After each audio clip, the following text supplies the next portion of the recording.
Cyber সুরক্ষার মতো আইনের মাধ্যমে রাষ্ট্রই জনগণের মানবাধিকার নষ্ট করছে বলে মন্তব্য করেছে ভয়েস ফর রিফর্ম এর মানবাধিকার কর্মীরা। এ সময় তারা আইনের অস্পষ্টতা থাকলে অধ্যাদেশ পরিবর্তনেরও আহ্বান জানান। শনিবার ঢাকা রিপোর্টার্স ইউনিটিতে ভয়েস ফর রিফর্ম এর উদ্যোগে আয়োজিত আলোচনা সভায় উঠে আসে সাইবার সুরক্ষা আইনের অনুমোদন পাওয়া খসড়া অধ্যাদেশের নানা দিক। এ সময় নতুন মোড়কে পুরনো আইন ফেরানোর চেষ্টা হচ্ছে বলেও মন্তব্য করেন বক্তারা। আলোচনায় আরও উঠে আসে ক্ষমতার অপব্যবহারের মাধ্যমে ডিজিটাল নিরাপত্তা আইন কাজে লাগিয়ে করা হয়রানির গল্প।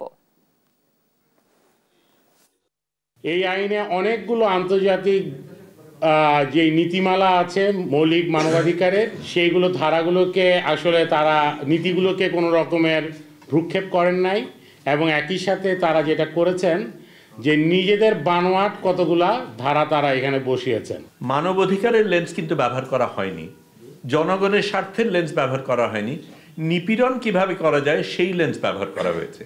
এবং এটা আমি মনে করি মৌলিক একটা জায়গা যেটা নিয়ে আমাদের কাজ করতে হবে। এই আইনটার যেখানে যেখানে অস্পষ্টতা আছে সেগুলো ব্যাখ্যা, সেগুলো স্পষ্টকরণ অত্যন্ত জরুরি।